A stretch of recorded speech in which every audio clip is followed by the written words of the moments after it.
ದಟ್ಟವಾದ ಮಲೆನಾಡಿನ ಕಾಡು. ಮುಂಜಾನೆಯ ಮಂಜು ಇನ್ನೂ ಕರಗಿಲ್ಲ. ಹಸಿರಿನಿಂದ ಕಂಗೊಳಿಸುತ್ತಿರುವ ಕಾಫಿ ಎಸ್ಟೇಟ್. ಊರಿನಲ್ಲಿ ಗೌರಿ ಹಬ್ಬದ ಸಿದ್ಧತೆ ಜೋರಾಗಿದೆ.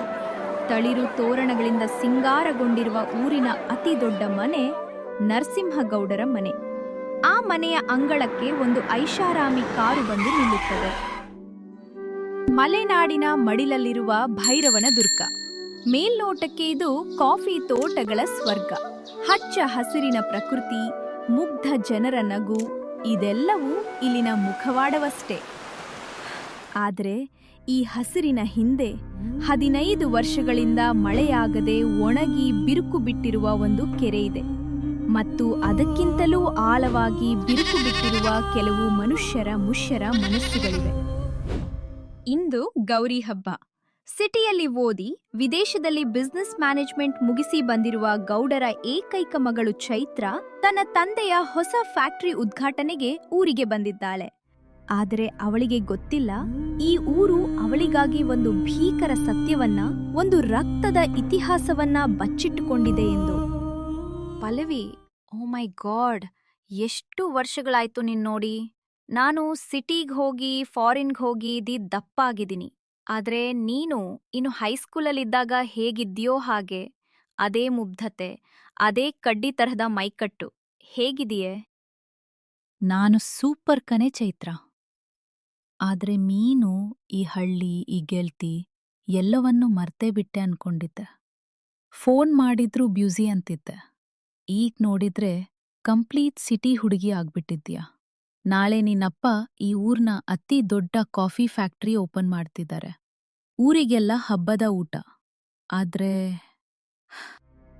ಆ ಫ್ಯಾಕ್ಟರಿ ಕಟ್ಟಿರೋ ಜಾಗ ಇದೆಯಲ್ಲ, ಆ ಭೈರವನ ಕೆರೆ ಹತ್ರ, ನನ್ಗ್ಯಾಕೋ ಆ ಜಾಗದ ಕಡೆ ಹೋದ್ರೇನೆ ಮೈ ಜುಮ್ ಅನ್ನುತ್ತೆ ಕಣೆ. ಅರೇ ಪಲ್ಲವಿ, ಇಂಜಿನಿಯರಿಂಗ್ ಓದಿದ್ಯಾ ನೀನು? ಇನ್ನು ಆ ಹಳೇ ಮೂಢನಂಬಿಕೆ, ದೆವ್ವ ಭೂತ ಅಂತ ಇಟ್ಕೊಂಡು ಕೂತಿದ್ಯಾ? ಆ ಕೆರೆ ಒಣಗಿ ಹೋಗಿ 15 ವರ್ಷ ಆಯ್ತು. ಅಲ್ಲಿ ವೇಸ್ಟ್ ಆಗಿ ಬಿದ್ದಿರೋ ಜಾಗದಲ್ಲಿ ಒಂದು ಫ್ಯಾಕ್ಟ್ರಿ ಬಂದ್ರೆ ನಿನ್ನಂಥ 100 ಯುವಕರಿಗೆ ಕೆಲಸ ಸಿಗುತ್ತೆ.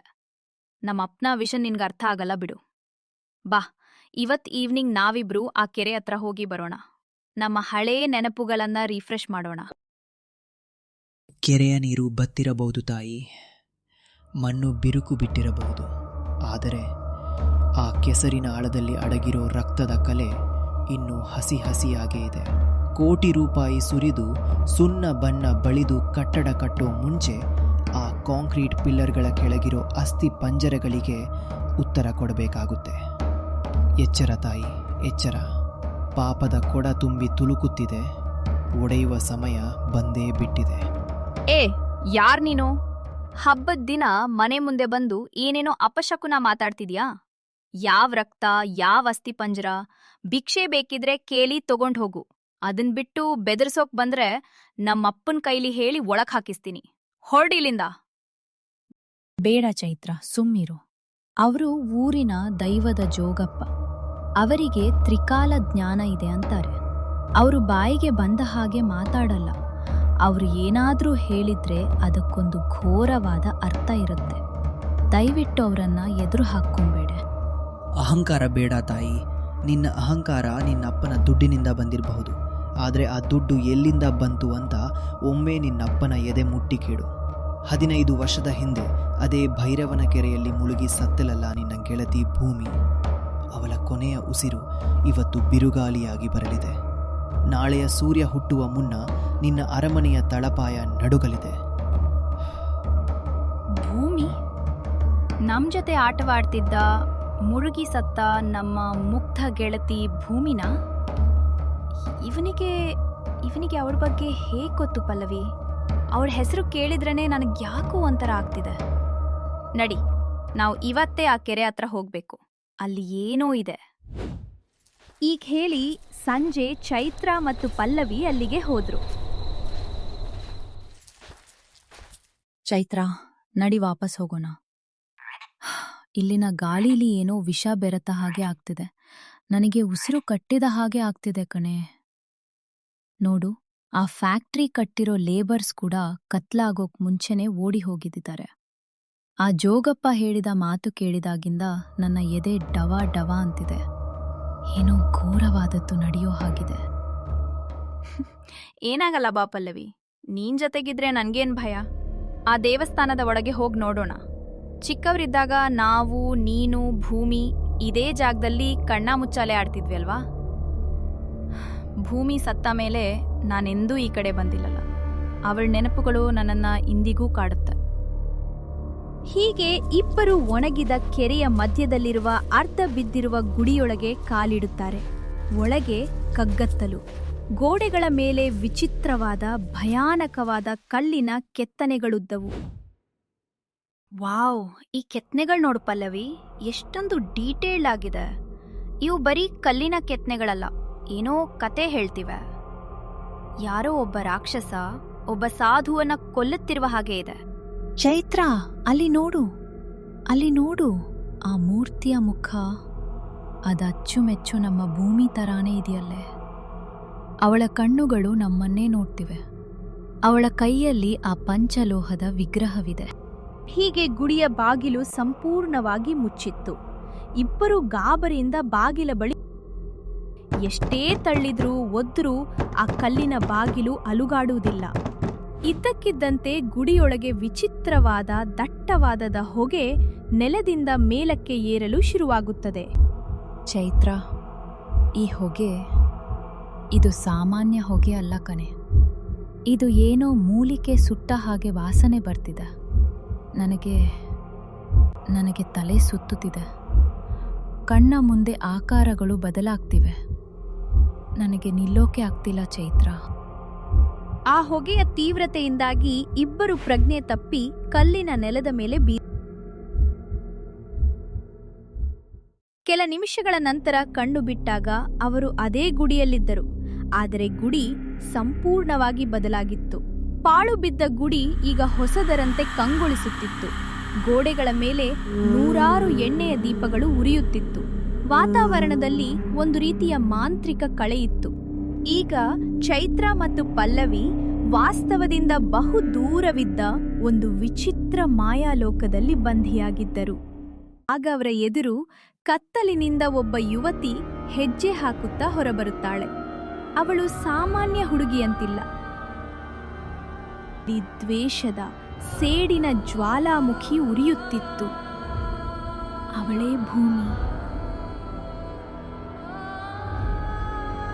ಸ್ವಾಗತ ಚೈತ್ರ, ಸ್ವಾಗತ ಪಲ್ಲವಿ. 15 ವರ್ಷಗಳ ಸುದೀರ್ಘ ಕಾಯುವಿಕೆ, 15 ವರ್ಷಗಳ ಕಣ್ಣೀರು ಇಂದು ಅಂತ್ಯವಾಗಿದೆ. ನಿಮ್ ಅಪ್ಪ ಕೋಟಿ ಕೋಟಿ ಸುರಿದು ಕಟ್ಟಡ ಕಟ್ಟುತ್ತಿರುವುದು ಒಣಗಿದ ಕೆರೆಯ ಮೇಲಲ್ಲ ಚೈತ್ರ, ಅದು ನನ್ನ ಅಪ್ಪನ ಸಮಾಧಿಯ ಮೇಲೆ. ನನ್ನ ಅಪ್ಪನ ಎಲುಬುಗಳ ಮೇಲೆ ಕಾಂಕ್ರೀಟ್ ಹಾಕಿ ತನ್ನ ಪಾಪ ಮುಚ್ಚಿ ಹಾಕಲು ಹೊರಟಿದ್ದಾನೆ ನಿನ್ನ ತಂದೆ. ಭೂಮಿ, ನೀನ್ ಬದುಕಿದೀಯಾ? ಇದು ಕನಸ ಅಥವಾ ವಾಸ್ತವವಾ? ಆದ್ರೆ ಅಂದು ಆ ಭೈರವನ ಕೆರೆಯಲ್ಲಿ ನೀನು ಕಾಲು ಜಾರಿ ಬಿದ್ದು ಮುಳುಗಿ ಸತ್ತೆ ಅಂತ ಊರಿಗೆಲ್ಲ ಹೇಳಿದ್ರಲ್ಲ? ಕಾಲು ಜಾರಿ ಬಿದ್ದನಾ? ಮುಳುಗಿ ಸತ್ತೆನಾ? ಊರಿಗೆಲ್ಲ ಎಂಥ ಅದ್ಭುತವಾದ ನಾಟಕ ಮಾಡಿ ಸುಳ್ಳು ಸುದ್ದಿ ಹಬ್ಬಿಸಿದ್ರಲ್ವಾ ನಿಮ್ಮ ಅಪ್ಪಂದಿರು. ಇಲ್ಲ, ನಾನು ಸಾಯಲಿಲ್ಲ. ನನ್ನಪ್ಪನ ರಕ್ತ ಕುಡಿದ ಈ ಕೆರೆ ನನ್ನ ಪ್ರಾಣ ತೆಗೆಯಲು ನಿರಾಕರಿಸಿತು. ಕಾಡಿನ ಮೂಲ ನಿವಾಸಿಗಳು ನನ್ನನ್ನು ನೀರಿನಿಂದ ಮೇಲಕ್ಕೆತ್ತಿ ಕಾಪಾಡಿದರು. ಅವರು ನನಗೆ ಬದುಕಲು ಕಲಿಸಿದರು. ಈ ಕಾಡಿನ ರಹಸ್ಯಗಳನ್ನು, ಬೇರು ಮೂಲಿಕೆಗಳ ವಿದ್ಯೆಯನ್ನು ಕಲಿಸಿದರು. ಆದರೆ ನನ್ನಪ್ಪ, ನನ್ನ ಪ್ರೀತಿಯ ಅಪ್ಪ ರುದ್ರಪ್ಪ, ಪೂಜಾರಿ ರುದ್ರಪ್ಪ, ಇಂದಿಗೂ ಇದೇ ಗುಡಿಯ ಕಲ್ಲಿನ ಕಂಬದ ಕೆಳಗೆ ಅನಾಥವಾಗಿ ಮಲಗಿದ್ದಾನೆ. ಅವನ ಆತ್ಮಕ್ಕೆ ಇನ್ನೂ ಮುಕ್ತಿ ಸಿಕ್ಕಿಲ್ಲ. ಏನ್ ಹೇಳ್ತಿದ್ಯಾ ನೀನ್ ಭೂಮಿ? ನನ್ನ ತಲೆ ಕೆಟ್ಟೋಗ್ತಿದೆ. ನಿನ್ನಪ್ಪ ರುದ್ರಪ್ಪ ಮಾಮ ಕಾಡಿಗೆ ಕಟ್ಟಿಗೆ ತರಲು ಹೋದಾಗ ಕಾಡು ಹಂದಿ ದಾಳಿಯಿಂದ ಸತ್ರು ಅಂತ ನಮ್ಮಪ್ಪ ಶಾಮಣ್ಣ ನಮ್ಗೆ ಹೇಳಿದ್ರು. ನಾವೆಲ್ಲ ಎಷ್ಟೊಂದು ಅತ್ತಿದ್ವಿ ಗೊತ್ತಾ? ಕಾಡು ಪ್ರಾಣಿಗಳಿಂದಲ್ಲ ಪಲ್ಲವಿ, ನಿಮ್ಮ ಅಪ್ಪಂದಿರ ರೂಪದಲ್ಲಿದ್ದ ನರ ರಾಕ್ಷಸರಿಂದ ಸತ್ತರು. ಕಾಡು ಪ್ರಾಣಿಗಳಿಗೆ ಹಸಿವಾದಾಗ ಮಾತ್ರ ಕೊಳ್ಳುತ್ತವೆ, ಆದರೆ ಮನುಷ್ಯ ದುರಾಸೆಗಾಗಿ ಕೊಳ್ಳುತ್ತಾನೆ. ನೋಡು, ಈ ಗುಡಿಯ ಗೋಡೆಗಳು ಆ ದಿನದ ರಕ್ತದ ಕಥೆಯನ್ನು ಹೇಳುತ್ತವೆ. ಕಣ್ಣು ಬಿಟ್ಟು ನೋಡಿ ನಿಮ್ಮ ತಂದೆಯರ ನಿಜವಾದ ಕರಾಳ ಬಣ್ಣವನ್ನು. ಹೀಗೆ ಭೂಮಿ ತನ್ನ ಸೊಂಟದಲ್ಲಿದ್ದ ಒಂದು ಚೀಲದಿಂದ ಗಿಡಮೂಲಿಕೆಯ ಪುಡಿಯನ್ನ ತೆಗೆದು ಉರಿಯುತ್ತಿರುವ ದೀಪದ ಬೆಂಕಿಗೆ ಹಾಕಿದಳು. ಹೊಗೆ ದಟ್ಟವಾಯಿತು. ಆ ಹೊಗೆ ಒಂದು ಪರದೆಯಂತೆ ನಿರ್ಮಾಣವಾಗಿ ಅದರಲ್ಲಿ ಗತಕಾಲದ ದೃಶ್ಯಗಳು ಮೂಡಿಬಂತು. 15 ವರ್ಷಗಳ ಹಿಂದೆ ಇದೇ ಗುಡಿ. ಆಗ ಮಳೆಗಾಲ. ಪೂಜಾರಿ ರುದ್ರಪ್ಪ ಕೈಯಲ್ಲಿ ಒಂದು ಪುರಾತನ ಬೆಲೆ ಬಾಳುವ ಪಂಚಲೋಹದ ವನದುರ್ಗೆಯ ವಿಗ್ರಹವಿತ್ತು. ಎದುರಿಗೆ ನರಸಿಂಹಗೌಡ ಅಂದ್ರೆ ಚೈತ್ರಾಳಪ್ಪ, ಆಗಿನ ಕಾಲದ ಸಾಮಾನ್ಯ ರೈತ, ಮತ್ತು ಶ್ಯಾಮಣ್ಣ ಅಂದ್ರೆ ಪಲ್ಲವಿಯ ಅಪ್ಪ, ಗೌಡನ ಗುಮಾಸ್ತ ನಿಂತಿದ್ದರು. ರುದ್ರಪ್ಪ, ನಿನ್ನದಾ ದೇವ್ರ ಮೇಲೆ ಆಣೆ, ಆ ವಿಗ್ರಹ ನಮಗ್ ಕೊಟ್ಬಿಡು. ನಿನ್ ಗುಡಿಸ್ಲಲ್ಲಿ ಊಟಕ್ಕೂ ಗತಿ ಇಲ್ಲ. ಈ ವಿಗ್ರಹವನ್ನ ಆ ಫಾರಿನ್ ಸ್ಮಗ್ಲರ್ಗ್ ಮಾರಿದ್ರೆ ಕನಿಷ್ಠ 10 ಕೋಟಿ ರೂಪಾಯಿ ಸಿಗುತ್ತೆ. 3 ಜನ ಸಂಪಾಲ್ ತಗೊಳ್ಳೋಣ. ನಿನ್ ಮಗಳಿಗೂ ಒಳ್ಳೆ ಭವಿಷ್ಯ ಸಿಗುತ್ತೆ. ಕೊಡು ಅದನ್ನ. ಇಲ್ಲ ಗೌಡ್ರೆ, ನಿಮ್ಮ ನಾಲಿಗೆಯನ್ನ ಆ ಪಾಪದ ನುಡಿ ಸುರಲಿ. ಇದು ಕೇವಲ ಲೋಹದ ಬೊಂಬೆಯಲ್ಲ, ಇದು ಈ ಊರನ್ನ ಕಾಯುವ ಗ್ರಾಮದೇವತೆಯೇ ವನದುರ್ಗೆ. ಇದನ್ನ ಮಾರ್ತೀನಿ ಅನ್ನೋದು ಹೆತ್ತ ತಾಯಿಯನ್ನ ಕಸಾಯಿಖಾನೆಗೆ ಮಾರಿದಷ್ಟೇ ಮಹಾಪಾಪ. ನಾನು ಬದುಕಿರೋವರೆಗೂ ಇದನ್ನ ಈ ಗುಡಿಯಿಂದ ಹೊರಗೆ ಹೋಗೋಕ್ಕೆ ಬಿಡಲ್ಲ. ನಿಮ್ಮ ದುರಾಸೆ ನಿಮ್ಮನ್ನೇ ಸುರುತ್ತೆ. ನೋಡ್ ರುದ್ರಪ್ಪ, ಹಠ ಮಾಡಬೇಡ. ನಮಗೂ ದುಡ್ಡಿನ ಅವಶ್ಯಕತೆ ಇದೆ. ಗೌಡ್ರಿಗೆ ಸಾಲ ಜಾಸ್ತಿಯಾಗಿದೆ. ಈ ಒಂದು ವಿಗ್ರಹದಿಂದ ನಮ್ಮೆಲ್ಲರ ತಲೆಬರಹ ಬದಲಾಗತ್ತೆ. ದೇವರಿಗೆ ಭಕ್ತಿ ಮುಖ್ಯ, ವಿಗ್ರಹ ಅಲ್ಲ. ಕೊಟ್ಬಿಡು. ಯಾವ ದುಡ್ಡು ಶಾಮಣ್ಣ? ಧರ್ಮ ಬಿಟ್ಟು ದೇವರಿಗೆ ದ್ರೋಹ ಬಗೆದು ಬರೋ ದುಡ್ಡು ರಕ್ತಕ್ಕೆ ಸಮ. ಆ ದುಡ್ಡಲ್ಲಿ ಊಟ ಮಾಡಿದರೆ ಕರುಳು ಕೊಳೆಯುತ್ತೆ. ನಾನಿದನ್ನು ನಾಳೆ ಧರ್ಮಸ್ಥಳದ ಟ್ರಸ್ಟಿಗೆ ಒಪ್ಪಿಸ್ತೀನಿ. ನಿಮ್ಮ ಆಟ ನಡೆಯಲ್ಲ. ಇದನ್ನು ಕೇಳಿ ಗೌಡನ ಕಣ್ಣು ಕೆಂಪಗಾಗುತ್ತದೆ. ರುದ್ರಪ್ಪ ವಿಗ್ರಹವನ್ನು ಪೀಠದ ಮೇಲೆ ಇಡಲು ತಿರುಗಿದಾಗ ಗೌಡ ಹಿಂದಿನಿಂದ ಬಂದು ಪೂಜೆಗೆ ಬಳಸುವ ಭಾರವಾದ ಕಲ್ಲಿನಿಂದ ರುದ್ರಪ್ಪನ ತಲೆಗೆ ಬಲವಾಗಿ ಹೊಡೆಯುತ್ತಾನೆ. ರುದ್ರಪ್ಪ ರಕ್ತ ಕಾರುತ್ತಾ ಅಮ್ಮ ದುರ್ಗೆ ಎಂದು ಕಂಬದ ಬಳಿ ಬೀಳುತ್ತಾನೆ. ಶ್ಯಾಮಣ್ಣ ಗಾಬರಿಯಿಂದ ನೋಡುತ್ತಾನೆ, ಆದರೆ ಗೌಡನನ್ನು ತಡೆಯುವುದಿಲ್ಲ. ಗೌಡ ವಿಗ್ರಹವನ್ನು ಕಸಿದುಕೊಳ್ಳುತ್ತಾನೆ. ಇಬ್ಬರೂ ಸೇರಿ ಇನ್ನೂ ಉಸಿರಾಡುತ್ತಿದ್ದ ರುದ್ರಪ್ಪನನ್ನು ಗುಡಿಯ ಕಂಬದ ಗುಡಿ ಹೂತು ಹಾಕುತ್ತಾರೆ. ಈ ಭೀಕರ ದೃಶ್ಯವನ್ನು ಆಟವಾಡುತ್ತಾ ಅಲ್ಲಿಗೆ ಬಂದಿದ್ದ 7-9 ವರ್ಷದ ಚಿಕ್ಕ ಹುಡುಗಿ ಭೂಮಿ ಚೀರುತ್ತಾಳೆ. ಅಪ್ಪ! ಗೌಡ ಬೆಚ್ಚಿ ಬೀಳುತ್ತಾನೆ. ಓಡಿ ಹೋಗಿ ಭೂಮಿಯನ್ನು ಹಿಡಿದು ಎಳೆದು ತಂದು ಅವಳನ್ನು ಪಕ್ಕದಲ್ಲೇ ತುಂಬಿ ಹರಿಯುತ್ತಿದ್ದ ಭೈರವನ ಕೆರೆಗೆ ನಿರ್ದಾಕ್ಷಿಣ್ಯವಾಗಿ ಎಸೆಯುತ್ತಾನೆ. ಭೂಮಿ ನೀರಿನಲ್ಲಿ ಮುಳುಗುತ್ತಾಳೆ.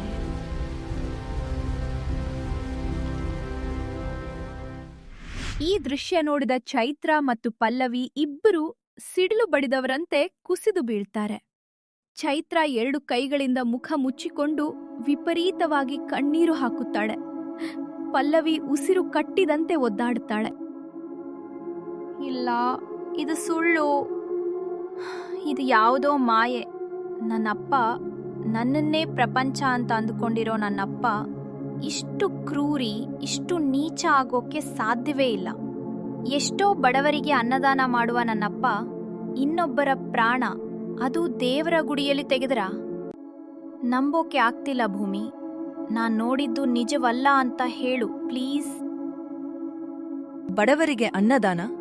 ಮಹಾರಾಣಿ ತರ ನಿನ್ನನ್ನ ಸಾಕಿದ್ದು ಅವರ ಬೆವರಿನ ದುಡ್ಡಿನಿಂದಲ್ಲ ಚೈತ್ರ, ನನ್ನಪ್ಪನ ರಕ್ತದಿಂದ. ಆ ವನದುರ್ಗೆಯ ವಿಗ್ರಹ ಮಾರಿ ಬಂದ ದುಡ್ಡಿನಿಂದ ಕಟ್ಟಿದ ಸಾಮ್ರಾಜ್ಯವಿದು. ನಿನ್ನ ತಂದೆಯ ಕಾಫಿ ಎಸ್ಟೇಟ್ ಇತ್ತೀಚೆಗೆ ಯಾಕೆ ಒಣಗುತ್ತಿದೆ ಗೊತ್ತಾ? ಅದು ಪ್ರಕೃತಿಯ ಶಾಪ, ಪಾಪದ ಕೊಡ ತುಂಬಿದೆ. ಇವತ್ತು ಆ ವಿಗ್ರಹದ ದುಡ್ಡಿನಿಂದಲೇ ಈ ಫ್ಯಾಕ್ಟರಿ ಕಟ್ಟಿ ಜನರಿಗೆ ಕೆಲಸ ಕೊಡುವ ನಾಟಕವಾಡಿ ಆ ಮೂಲಕ ತನ್ನ ಮೇಲಿರುವ ಪಾಪ ಪ್ರಜ್ಞೆಯನ್ನ ಮುಚ್ಚಿ ಹಾಕಲು ನೋಡ್ತಿದ್ದಾನೆ ನಿನ್ನಪ್ಪ. ಆದರೆ ಕರ್ಮ ಅನ್ನೋದು ಒಂದು ಸೈಲೆಂಟ್ ಕಿಲ್ಲರ್. ಅದು ಯಾರನ್ನೂ ಬಿಡಲ್ಲ. ಇವತ್ತು ಆ ನರಸಿಂಹಗೌಡ ಮತ್ತು ಶ್ಯಾಮಣ್ಣ ಈ ಗುಡಿಯೊಳಗೆ ಬರಬೇಕು, ತಮ್ಮ ಪಾಪವನ್ನ ಒಪ್ಪಿಕೊಳ್ಳಬೇಕು. ಇಲ್ಲದಿದ್ದರೆ ನೀವು ಇಬ್ಬರೂ ಈ ಗುಡಿಯಲ್ಲೇ ಇದೇ ಕಂಬದ ಕೆಳಗೆ ಜೀವಂತ ಸಮಾಧಿಯಾಗ್ತೀರಾ. ಭೂಮಿ ತಾಯಿ, ನಾವೇನ್ ತಪ್ಪು ಮಾಡಿದ್ದೀವಿ? ನಮ್ಮ ತಂದೆಯರು ಮಾಡಿದ ಪಾಪಕ್ಕೆ ನಮ್ಗ್ಯಾಕೆ ಈ ಘೋರ ಶಿಕ್ಷೆ ಕೊಡ್ತಿದ್ಯಾ?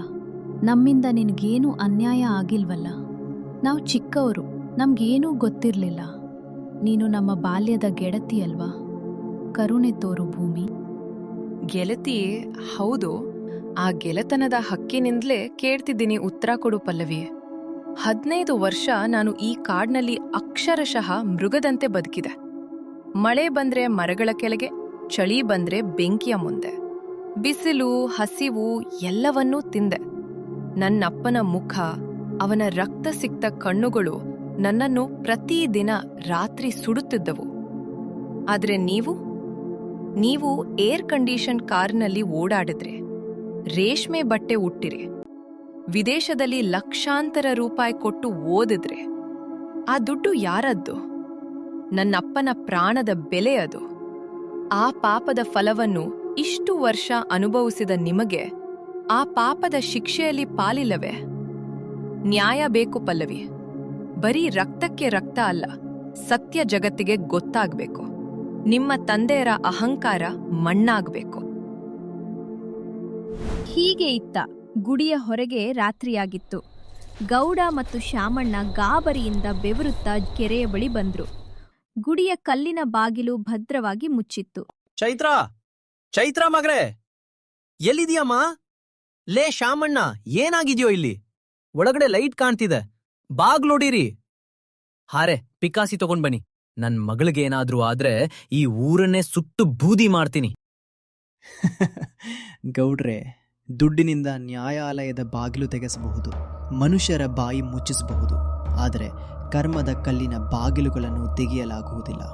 ಆ ಬಾಗಿಲು ತೆಗೆಯಬೇಕೆಂದರೆ 15 ವರ್ಷಗಳ ಹಿಂದೆ ಇದೇ ಜಾಗದಲ್ಲಿ, ಇದೇ ಕತ್ತಲೆಯಲ್ಲಿ ನೀವು ಕೊಂದ ಸತ್ಯ ಎದ್ದು ಹೊರಬರಬೇಕು.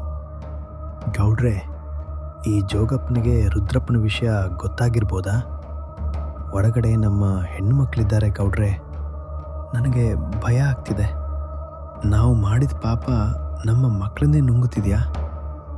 ನಾನು ಸತ್ರೂ ಪರವಾಗಿಲ್ಲ, ನನ್ನ ಪಲ್ಲವಿಗೆ ಏನೂ ಆಗಬಾರ್ದು ಗೌಡ್ರೆ. ಬಾಯ್ ಮುಚ್ಕೋ ಹೇಳಿ ಶಾಮಣ್ಣ. ಯಾರೋ ಕಳ್ಳರು ಒಳಗಡೆ ಸೇರ್ಕೊಂಡು ನಮ್ಮನ್ನ ಮೈಲ್ ಮಾಡ್ತಿದ್ದಾರಷ್ಟೇ. ನಾನಿರೋವರೆಗೂ ಏನ್ ಮಾಡೋಕೆ ಆಗಲ್ಲ. ಏ ಬಿಕಾರಿ, ಏನ್ ಬೊಗಳ್ತಿದ್ಯಾ ನೀನು? ಸತ್ಯನಾ? ಯಾವ ಸತ್ಯ? ಜಾಸ್ತಿ ಮಾತಾಡಿದ್ರೆ ನಿನ್ ನಾಲಿಗೆ ಸೀಡಿಸ್ತೀನಿ, ಹುಷಾರ್. ನಿಮ್ಮ ಎಸ್ಟೇಟ್ ಯಾಕೆ ಒಣಗುತ್ತಿದೆ ಗೌಡ್ರೆ? ವನದುರ್ಗೆಯ ಕಣ್ಣೀರು ನಿಮ್ಮ ಮಣ್ಣನ್ನು ಸುರುತ್ತಿದೆ. ಒಳಗಡೆ ಕಾಯುತ್ತಿರುವುದು ಕಳ್ಳರಲ್ಲ, ನೀವು ಸತ್ತಳು ಎಂದುಕೊಂಡಿದ್ದ ಭೂಮಿಯ ಆಕ್ರೋಶ. ರಕ್ತದ ಋಣ ತೀರಿಸಲು ಅವಳು ಬಂದಿದ್ದಾಳೆ. ನಿಮಗೆ ನಿಮ್ಮ ಹೆಣ್ಣು ಮಕ್ಕಳ ಪ್ರಾಣ ಬೇಕೆಂದರೆ ನೀವು ಮಾಡಿದ ಕೊಲೆಯನ್ನು ಈ ಊರಿನ ಜನರ ಮುಂದೆ ಒಪ್ಪಿಕೊಳ್ಳಿ. ಗುಡಿಯೊಳಗೆ ಹೋಗಿ ತಲೆಬಾಗಿರಿ. ಅದೇ ಸಮಯಕ್ಕೆ ಗುಡಿಯ ಬಾಗಿಲು ನಿಧಾನವಾಗಿ ಕೀರ್ ಎಂಬ ಭಯಾನಕ ಸದ್ದಿನೊಂದಿಗೆ ಅರ್ಧ ತೆರೆಯುತ್ತದೆ. ಆದ್ರೆ ಒಳಗೆ ದಟ್ಟವಾದ ಹೊಗೆ ಆವರಿಸಿತ್ತು. ಗೌಡ ಮತ್ತು ಶಾಮಣ್ಣ ಮಾತ್ರ ಒಳಗೆ ಹೋಗುತ್ತಾರೆ. ಬಾಗಿಲು ಮತ್ತೆ ಢಮಾರ್ ಎಂದು ಮುಚ್ಚುತ್ತದೆ. ಚೈತ್ರ, ಎಲ್ಲಿದೀಯಮ್ಮ ನೀನು? ಕಂದ, ಮಾತಾಡು. ಹೊಗೆಯ ಮಧ್ಯದಿಂದ ಭೂಮಿ ಹೊರಬರ್ತಾಳೆ. ಅವಳ ಹಿಂದೆ ಚೈತ್ರ ಮತ್ತು ಪಲ್ಲವಿ ಇದ್ರು. ಆದ್ರೆ ತಂದೆಯರ ಪಾಪವನ್ನು ಅರಿಯಲು ನಾಟಕವಾಡುತ್ತಿರ್ತಾರೆ. ನೀನ್ ರುದ್ರಪ್ಪನ ಮಗಳು ಭೂಮಿ. ನೀನ್ ಆವತ್ತೇ ಕೆರೆಯಲ್ಲಿ ಮುಳುಗಿ ಸತ್ತೋಗಿದ್ದೆ ಅಲ್ವಾ? ಇದು ದೆವ್ವನ? ವನ ದೆವ್ವ ಅಲ್ಲ ಗೌಡ್ರೆ, ನಿಮ್ ಪಾಲಿನ ಮೃತ್ಯು ದೇವತೆ. ಸಾಯಿಸೋಕೆ ಪ್ರಯತ್ನ ಪಟ್ರಿ, ಆದ್ರೆ ಪ್ರಕೃತಿ ನನ್ನನ್ನ ಕಾಪಾಡ್ತು. ಯಾಕ್ ಗೊತ್ತಾ? ನಿಮ್ಮಂಥ ಪಾಪಿಗಳಿಗೆ, ದುರಾಸೆಯ ರಣಹದ್ದುಗಳಿಗೆ ಶಿಕ್ಷೆ ಕೊಡಲು. ನೋಡು ನಿನ್ ಮಗಳನ್ನ. 15 ವರ್ಷದ ಹಿಂದೆ ನನ್ನಪ್ಪನಿಗೆ ಹೇಗೆ ಕಲ್ಲಿನಿಂದ ಹೊಡೆದು ಕೊಂದೆಯೋ, ಇವತ್ತು ನಿನ್ನ ಕಣ್ಣ ಮುಂದೆಯೇ ನಿನ್ನ ಮಗಳನ್ನು ಸಾಯಿಸ್ತೀನಿ. ಆಗ ನಿನಗೆ ತಿಳಿಯುತ್ತೆ ಮಕ್ಕಳನ್ನ ಕಳ್ಕೊಂಡ್ರೆ ಎದೆಯಲ್ಲಿ ಎಷ್ಟು ನೋವು ಆಗುತ್ತೆ ಅಂತ. ಭೂಮಿ ತಾಯಿ, ಮಹಾತಾಯಿ, ಬೇರ, ನನ್ನ ಮಗಳು ಪಲ್ಲವಿ ಏನೂ ಅರಿಯದ ಮುಗ್ದೆ. ಅವಳನ್ನು ಬಿಟ್ಬಿಡು. ಬೇಕಿದ್ರೆ ನನ್ನ ಪ್ರಾಣ ತಗೋ, ನನ್ನನ್ನು ಈಗಲೇ ಕತ್ತರಿಸಿ ಹಾಕೋ. ಹೌದು, ನಾವು ತಪ್ಪು ಮಾಡಿದೆವು. ನಿನ್ನಪ್ಪನನ್ನು ನಾವೇ ಕೊಂದೆವು. ಹಣದ ಆಸೆಗೆ ಬಿದ್ದು ನಂಬಿದ ಸ್ನೇಹಿತನಿಗೆ, ದೇವರಿಗೆ ದ್ರೋಹ ಬಗೆದೆವು. ನಾವು ನರಕಕ್ಕೆ ಹೋಗ್ತೀವಿ, ಆದರೆ ಮಕ್ಕಳನ್ನ ಬಲಿ ತಗೋಬೇಡ ತಾಯಿ. ಶಾಮಣ್ಣ, ಏನಾಯ್ತು ನಿನ್ಗೆ? ಹುಚ್ಚಿಡ್ದಿದ್ಯಾ? ಯಾಕೆಲ್ಲ ಒಪ್ಕೊಳ್ತಿದ್ಯಾ? ಇವಳೊಬ್ಳು ಕಾಡುಗೊಳ್ಳತಿ, ಇವಳಿಗೆ ಹೆದರ್ತೀಯ ನೀನು? ಇನ್ನೂ ಅಹಂಕಾರ ಇಳ್ದಿಲ್ವಾ ಗೌಡ್ರೆ? ನಿನ್ ಮಗಳ ಪ್ರಾಣಕ್ಕಿಂತ ನಿನ್ನ ಪ್ರತಿಷ್ಠೆ, ನಿನ್ ದುಡ್ಡು ದೊಡ್ಡಾಯ್ತಾ? ಸರಿ, ಹಾಗಾದ್ರೆ ಆಟ ಶುರು ಮಾಡೋಣ. ಆಗ ಭೂಮಿ 2 ಮಣ್ಣಿನ ಬಟ್ಟಲುಗಳನ್ನು ತಂದು ಗೌಡ ಮತ್ತು ಶಾಮಣ್ಣನ ಮುಂದಿಡುತ್ತಾಳೆ. ಅದರಲ್ಲಿ ಕಪ್ಪು ಬಣ್ಣದ ನೊರೆ ಬರುತ್ತಿರುವ ದ್ರವವಿತ್ತು. ಇದು ಕಾಡಿನ ಅತ್ಯಂತ ಉಗ್ರವಾದ ಕಟು ವಿಷ. ಒಂದು ಹನಿ ಹೊಟ್ಟೆಗೆ ಹೋದ್ರೂ ಕರುಳು ಬೆಂದು ರಕ್ತಕಾರಿ ಸಾಯ್ತೀರ. ರಕ್ತಕ್ಕೆ ರಕ್ತವೇ ನ್ಯಾಯ. ಇದು ಕಾಡಿನ ಕಾನೂನು. ನೀವು ಇಬ್ಬರೂ ಈ ವಿಷವನ್ನು ಕುಡಿದು ನನ್ನಪ್ಪನ ಸಮಾಧಿಯ ಮೇಲೆಯೇ ಸಾಯ್ಬೇಕು. ನಿಮ್ಮ ಪಾಪಕ್ಕೆ ಇದೇ ಪ್ರಾಯಶ್ಚಿತ್ತ. ನೀವು ಕುಡಿಯದಿದ್ರೆ ನಿಮ್ಮ ಹೆಣ್ಣು ಮಕ್ಕಳ ಬಾಯಿಗೆ ಈ ವಿಷವನ್ನ ನಾನೇ ಬಲವಂತವಾಗಿ ಹಾಕಿ ಕೊಲ್ಲುತ್ತೇನೆ. ನಿರ್ಧಾರ ನಿಮ್ಮದು. ಆಸ್ತಿ, ಅಹಂಕಾರ, ನಿಮ್ಮ ಪ್ರಾಣ ಉಳಿಸಿಕೊಳ್ಳುತ್ತೀರೋ ಅಥವಾ ನಿಮ್ಮ ಮಕ್ಕಳ ಪ್ರಾಣ ಉಳಿಸಿಕೊಳ್ಳುತ್ತೀರೋ? Countdown starts. ಇಲ್ಲ, ನಾನು ಸಾಯಲಾರೆ. ನಾನಿನ್ನು ಈ ಊರನ್ನ ಆಳ್ಬೇಕು, ಎಷ್ಟೋ ಫ್ಯಾಕ್ಟ್ರಿ ಕಟ್ಟಬೇಕು. ನಾನ್ ಸಾಯೋಕೆ ಆಗಲ್ಲ. ಗೌಡನ ಈ ಸ್ವಾರ್ಥದ ಮಾತುಗಳನ್ನು ಕೇಳಿ ಚೈತ್ರಾಳಿಗೆ ಎದೆ ಒಡೆದಂತಾಗ್ತದೆ. ಅವಳು ಭ್ರಮೆಯ ನಾಟಕವನ್ನು ಬಿಟ್ಟು ಮುಂದೆ ಬರುತ್ತಾಳೆ. ಅವಳ ಕಣ್ಣಲ್ಲಿ ತಂದೆಯ ಬಗೆಗಿನ ಅಸಹ್ಯ ಮತ್ತು ನಿರಾಸೆ ಎದ್ದು ಕಾಣುತ್ತಿತ್ತು. ಅಪ್ಪ, ಸಾಕು ನಿಲ್ಸಿ ನಿಮ್ ನಾಟಕ. ನನ್ನ ಕಣ್ಣೆದುರಿಗೆ ನನ್ನನ್ನು ಪ್ರಾಣಕ್ಕಿಂತ ಹೆಚ್ಚಾಗಿ ಪ್ರೀತಿಸುವ ಅಪ್ಪನೇ ಒಬ್ಬ ಕೊಲೆಗಾರ ಅನ್ನೋ ಸತ್ಯ ನನಗೆ ಅರಗಿಸ್ಕೊಳ್ಳಲ್ಲ ಆಗುತ್ತಿಲ್ಲ. ನೀವು ದುಡ್ಡಿಗೋಸ್ಕರ ನಿಮ್ ಸ್ವಂತ ಸ್ನೇಹಿತನನ್ನೇ, ದೇವ್ರನ್ನೇ ಕೊಂದ್ರಿ. ಈಗ ನಿಮ್ ಜೀವ ಉಳಿಸ್ಕೊಳ್ಳಲು ನಿಮ್ ಸ್ವಂತ ಮಗಳನ್ನು ಬಲಿ ಕೊಡಲು ಹಿಂದೇಟ್ ಹಾಕುತ್ತಿದ್ದೀರಾ? ನಿಮ್ ಆಸ್ತಿ, ಫ್ಯಾಕ್ಟ್ರಿ ನನ್ನ ಪ್ರಾಣಕ್ಕಿಂತ ದೊಡ್ಡದಾಯ್ತಾ? ಪರವಾಗಿಲ್ಲ ಅಪ್ಪ, ನೀವು ಮಾಡಿದ ಪಾಪದ ರಕ್ತದ ದುಡ್ಡಲ್ಲಿ ನಾನು ವಿದೇಶದಲ್ಲಿ ಓದಿದ್ದೀನಿ, ಬೆಳೆದಿದ್ದೀನಿ. ಆ ಪಾಪದ ಕಲೆ, ಆ ರಕ್ತದ ವಾಸನೆ ನನ್ನ ಮೇಲೂ ಇದೆ. ಈ ವಿಷವನ್ನು ನಾನೇ ಕುಡಿಯುತ್ತೇನೆ. ನಿಮ್ಮ ಪಾಪಕ್ಕೆ ನನ್ನಿಂದಲೇ ಪ್ರಾಯಶ್ಚಿತ್ತವಾಗ್ಲಿ. ನೀವು ಆರಾಮಾಗಿ ಬದುಕಿ. ಹೌದು ಭೂಮಿ, ನಮ್ಮ ತಂದೆಯರು ಮಾಡಿದ ಪಾಪದ ಹೊರೆ ಹೊತ್ತು ನಾಳೆ ಊರವರ ಮುಂದೆ ಕೊಲೆಗಾರರ ಮಕ್ಕಳು ಅಂತ ತಲೆ ತಗ್ಗಿಸಿ ನಾವು ಬದುಕಲಾರೆವು. ಈ ವಿಷವನ್ನ ನಾವೇ ಕುಡಿಯುತ್ತೇವೆ. ನಮ್ಮ ಸಾವು ಇವರ ಪಾಪ ತೊಳೆಯಲಿ. ತಮ್ಮ ಹೆಣ್ಣು ಮಕ್ಕಳ ಈ ತ್ಯಾಗಮಯಿ ವೈರಾಗ್ಯದ ಮಾತುಗಳು ಆ ಕಟುಕ ತಂದೆಯರ ಕಲ್ಲೆದೆಯನ್ನು ಕರಗಿಸಿದವು. ಆಗ ಅವರ ಅಂತರಾಳದಲ್ಲಿ ಅಡಗಿದ್ದ ತಂದೆಯ ಮಮತೆ ಎಚ್ಚರವಾಯಿತು. ಬೇಡ ಪಲ್ಲವಿ, ಬೇಡ ಕಂದ. ನಾನು ಮಾಡಿದ ಪಾಪಕ್ಕೆ, ನನ್ನ ದುರಾಸೆಗೆ ನೀನು ಯಾಕೆ ಶಿಕ್ಷೆ ಅನುಭವಿಸ್ತೀಯ? ನೀನು ನನಗಿಂತ ಪವಿತ್ರವಾದವಳು. ನಾನು ಕುಡಿಯುತ್ತೇನೆ ಈ ವಿಷವನ್ನು. ಚೈತ್ರ, ನನ್ನನ್ನು ಕ್ಷಮಿಸಮ್ಮ. ನಾನು ಮನುಷ್ಯನಲ್ಲ, ರಾಕ್ಷಸನಾದೆ. ದುಡ್ಡಿನ ಆಸೆಗೆ ಕಣ್ಣು ಕಾಣದೆ ಮನುಷ್ಯತ್ವ ಮರೆತೆ. ನಿನ್ನನ್ನು ಕಳೆದುಕೊಂಡು ನಾನು ಒಂದು ಕ್ಷಣವೂ ಬದುಕಲಾರೆ. ಈ ಜಗತ್ತಿನಲ್ಲಿ ನನಗೆ ನಿನ್ನಿಂದ ದೊಡ್ಡದು ಯಾವುದೂ ಇಲ್ಲಮ್ಮ ಮಗಳೇ. ನನ್ನ ಪಾಪಕ್ಕೆ ನಾನೇ ಶಿಕ್ಷೆ ಅನುಭವಿಸ್ತೇನೆ. ಭೂಮಿ, ಹೌದು ತಾಯಿ, ನಿನ್ನಪ್ಪ ರುದ್ರಪ್ಪನನ್ನು ಕೊಂದದ್ದು ನಾನೇ. ಆ ವನದುರ್ಗೆಯ ವಿಗ್ರಹವನ್ನು ಸ್ಮಗ್ಲರ್ಗಳಿಗೆ ಮಾರಿ ಕೋಟಿಗಟ್ಟಲೆ ಹಣ ಮಾಡಿದೆ. ನನ್ನನ್ನು ಕ್ಷಮಿಸು ತಾಯಿ, ನಾನು ನರಕಕ್ಕೆ ಹೋಗ್ತೀನಿ. ಹೀಗೆ ಗೌಡ ಮತ್ತು ಶಾಮಣ್ಣ ಇಬ್ಬರು ಕಣ್ಣೀರು ಸುರಿಸುತ್ತಾ ತಮ್ಮ ಮಕ್ಕಳನ್ನು ಕಡೆಯ ಬಾರಿಗೆ ನೋಡಿ ಆ ಕಪ್ಪು ವಿಷದ ಬಟ್ಟಲನ್ನು ಬಾಯಿಗೆ ಹಾಕಿಕೊಂಡು ಒಂದೇ ಗುಟುಕಿಗೆ ಕುಡಿಯುತ್ತಾರೆ. ಕುಡಿದ ತಕ್ಷಣ ಇಬ್ಬರು ಗಂಟಲು ಹಿಡಿದುಕೊಂಡು ನೆಲದ ಮೇಲೆ ಒದ್ದಾಡುತ್ತಾ ಬೀಳುತ್ತಾರೆ. ಚೈತ್ರ ಮತ್ತು ಪಲ್ಲವಿ ಅಪ್ಪಾ ಎಂದು ಕಿರುಚುತ್ತಾ ಅವರ ಬಳಿ ಓಡುತ್ತಾರೆ. ಗೌಡ ಮತ್ತು ಶಾಮಣ್ಣ ನೆಲದ ಮೇಲೆ ಬಿದ್ದು ಒದ್ದಾಡುತ್ತಿದ್ದರು. ಆದರೆ 1 ನಿಮಿಷದ ನಂತರ ಅವರ ಒದ್ದಾಟ ನಿಲ್ಲುತ್ತದೆ. ಅವರು ಸಾಯುವ ಬದಲು ಜಿದ್ದು ಕೂರುತ್ತಾರೆ. ಅವರಿಗೆ ಏನೂ ಆಗಿರುವುದಿಲ್ಲ. ನಾನಿನ್ನೂ ಬದುಕಿದ್ದೀನಾ? ನನ್ ಪ್ರಾಣ ಹೋಗ್ಲಿಲ್ವಾ? ಅದು ವಿಶ್ವಾಗಿರ್ಲಿಲ್ಲ ಗೌಡ್ರೆ, ಅದು ಕೇವಲ ಕಾಡಿನ ಕಹಿ ಬೇಸೊಪ್ಪಿನ ರಸ. ನಾನು ನಿಮ್ತರ ಕೊಲೆಗಾರ್ತಿಯಲ್ಲ ಗೌಡ್ರೆ. ನಾನು ಕಾಡಿನಲ್ಲಿ ಪ್ರಾಣಿಗಳ ಜೊತೆ ಬೆಳೆದಿದ್ರೂ ನನ್ನಪ್ಪ ರುದ್ರಪ್ಪ ನನಗೆ ಕಲಿಸಿದ ಮಾನವೀಯತೆ ಸಂಸ್ಕಾರವನ್ನು ನಾನು ಮರ್ತಿಲ್ಲ. ರಕ್ತಕ್ಕೆ ರಕ್ತ ಯಾವತ್ತೂ ಪರಿಹಾರವಲ್ಲ. ಕೊಂದವನಿಗೆ ಸಾವು ಶಿಕ್ಷೆಯಲ್ಲ, ಪಶ್ಚಾತ್ತಾಪವೇ ನಿಜವಾದ ಶಿಕ್ಷೆ. ಆಗ ಗುಡಿಯ ಬಾಗಿಲು ಸಂಪೂರ್ಣವಾಗಿ ತೆರೆಯಿತ್ತು. ಬಾಗಿಲಲ್ಲಿ ಜೋಗಪ್ಪನ ಜೊತೆ ಪೊಲೀಸ್ ಇನ್ಸ್ಪೆಕ್ಟರ್ ಮತ್ತು ಊರಿನ ಜನ ಸೇರಿ ನಿಂತಿದ್ದರು. ನೋಡಿದ್ರಲ್ಲ ಇನ್ಸ್ಪೆಕ್ಟರ್ ಸಾಹೇಬ್ರೆ, ಇವರಿಬ್ರು ಊರಿನ ಜನರ ಸಮ್ಮುಖದಲ್ಲೇ ತಮ್ಮ ಬಾಯಾರೆ ರುದ್ರಪ್ಪನ ಕೊಳೆಯನ್ನ ವಿಗ್ರಹ ಕದ್ದದ್ದನ್ನ ಒಪ್ಪಿಕೊಂಡಿದ್ದಾರೆ. ಇವರೇ ಈ ಊರಿನ ನಿಜವಾದ ಅಪರಾಧಿಗಳು. ಬಂಧಿಸಿ ಇವರನ್ನ. ಭೂಮಿ ಅಂದರೆ ಇದೆಲ್ಲ ಈ ವಿಷ, ಈ ಹೊಗೆ. ಹೌದು ಚೈತ್ರ, ಇದೆಲ್ಲ ಒಂದು ನಾಟಕ. ಈ ಗುಡಿಯಲ್ಲಿ ಆವರಿಸಿದ್ದ ಹೊಗೆ ಒಂದು ವಿಶೇಷವಾದ ಗಿಡಮೂಲಿಕೆಯದು. ಅದು ಮನುಷ್ಯರ ಮನಸ್ಸಿನಲ್ಲಿರುವ ಅತೀವ ಭಯವನ್ನ, ಅವರ ಗಿಲ್ಟನ್ನ ಕಣ್ಣ ಮುಂದೆ ಭ್ರಮೆಯಾಗಿ ತರುತ್ತದೆ. ನಿಮ್ಮ ತಂದೆಯರು ಮಾಡಿದ ಪಾಪವನ್ನ, ಅವರ ಅಹಂಕಾರವನ್ನ ಮುರಿದು ಅವರ ಬಾಯಿಂದಲೇ ಸತ್ಯ ಒಪ್ಪಿಸುವಂತೆ ಮಾಡಲು ನನಗಿದ್ದ ಪೊಲೀಸರು ಗೌಡ ಮತ್ತು ಶಾಮಣ್ಣನಿಗೆ ಬಂಧಿಸ್ತಾರೆ. ಗೌಡನ ಅಹಂಕಾರ ಕರಗಿ ನೀರಾಗಿತ್ತು. ಅವನು ತಲೆ ತಗ್ಗಿಸಿ ನಿಂತಿದ್ದ. ಚೈತ್ರ ಮತ್ತು ಪಲ್ಲವಿ ಅಳುತ್ತಾ ಅಲ್ಲೇ ನಿಲ್ಲುತ್ತಾರೆ. ಆದ್ರೆ ಅವರಿಗೆ ಸತ್ಯದ ಅರಿವಾಗಿತ್ತು.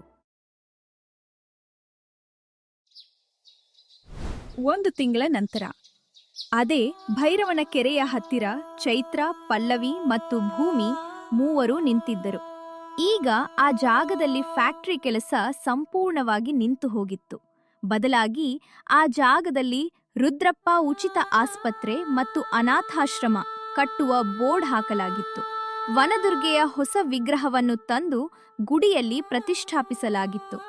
ಭೂಮಿ, ನೀನೀಗ ಊರಿಗೆ ವಾಪಸ್ ಬರ್ತೀಯಾ? ನಮ್ ಜೊತೆನೆ ನಮ್ಮ ಮನೇಲೇ ಇರು ಪ್ಲೀಸ್. ನಾವು 3 ಜನ ಮತ್ತೆ ಮೊದ್ಲಿನ ಹಾಗೆ ಇರೋಣ. ಇಲ್ಲ ಪಲ್ಲವಿ, ಈ ಕಾಂಕ್ರೀಟ್ ಕಾಡಿಗಿಂತ, ಹಣಕ್ಕಾಗಿ ಕಿತ್ತಾಡುವ ಮನುಷ್ಯರಿಗಿಂತ ಆ ಹಸಿರು ಕಾಡೇ ನನಗೆ ನೆಮ್ಮದಿ ಕೊಟ್ಟಿದೆ. ಪ್ರಕೃತಿ ಯಾವತ್ತೂ ಯಾರಿಗೂ ಮೋಸ ಮಾಡಲ್ಲ. ನನ್ನಪ್ಪನ ಆತ್ಮಕ್ಕೆ ಈಗ ಶಾಂತಿ ಸಿಕ್ಕಿದೆ. ಆ ಋಣ ತೀರಿಸಿದ್ದೀನಿ. ನೀವು ಕಟ್ಟುತ್ತಿರುವ ಈ ಆಸ್ಪತ್ರೆ ಮತ್ತು ಅನಾಥಾಶ್ರಮ ಎಷ್ಟೋ ಬಡ ಮಕ್ಕಳಿಗೆ, ರೋಗಿಗಳಿಗೆ ಆಸರೆಯಾಗಲಿ. ಅದೇ ನನ್ನ ಆಸೆ. ಅದೇ ನನ್ನಪ್ಪನಿಗೆ ನೀವು ಸಲ್ಲಿಸುವ ನಿಜವಾದ ಶ್ರದ್ಧಾಂಜಲಿ. ನಿನ್ನ ಈ ಕ್ಷಮಾಗುಣವನ್ನ ನಾವು ಯಾವತ್ತೂ ಮರೆಯಲ್ಲ ಭೂಮಿ. ನಮ್ಮ ಅಪ್ಪಂದಿರು ಮಾಡಿದ ಪಾಪವನ್ನು ನಾವು ನಮ್ಮ ಇಡೀ ಜೀವನವನ್ನ ಬಡವರ ಸೇವೆಗೆ ಮುಡಿಪಾಗಿಟ್ಟು ನಮ್ಮ ಒಳ್ಳೆಯ ಕೆಲಸಗಳಿಂದ ತೊಳೆಯುತ್ತೇವೆ. ಇದು ನಾವು ನಿನಗೆ ಕೊಡುವ ಮಾತು. ಹೀಗೆ ಭೂಮಿ ಮುಗುಳ್ಳಗುತ್ತಾ ಇಬ್ಬರಿಗೂ ಕೈ ಬೀಸಿ ಕಾಡಿನತ್ತ ನಡೆದು ಮರೆಯಾಗುತ್ತಾಳೆ. ಚೈತ್ರ ಮತ್ತು ಪಲ್ಲವಿ ಅವಳನ್ನೇ ನೋಡುತ್ತಾ ಕಣ್ಣೀರು ಒರೆಸಿಕೊಂಡು ಹೊಸ ಭರವಸೆಯೊಂದಿಗೆ ನಿಲ್ಲುತ್ತಾರೆ. ಕರ್ಮ ಅನ್ನೋದು ಒಂದು ಕನ್ನಡಿ ಇದ್ದ ಹಾಗೆ. ನಾವು ಈ ಪ್ರಕೃತಿಗೆ, ಸಮಾಜಕ್ಕೆ ಏನನ್ನು ಬಿತ್ತುತ್ತೇವೆಯೋ ಅದೇ ನಮ್ಮ ಪ್ರತಿಬಿಂಬವಾಗಿ ಬಡ್ಡಿ ಸಮೇತ ಮರಳಿ ಬರ್ತದೆ.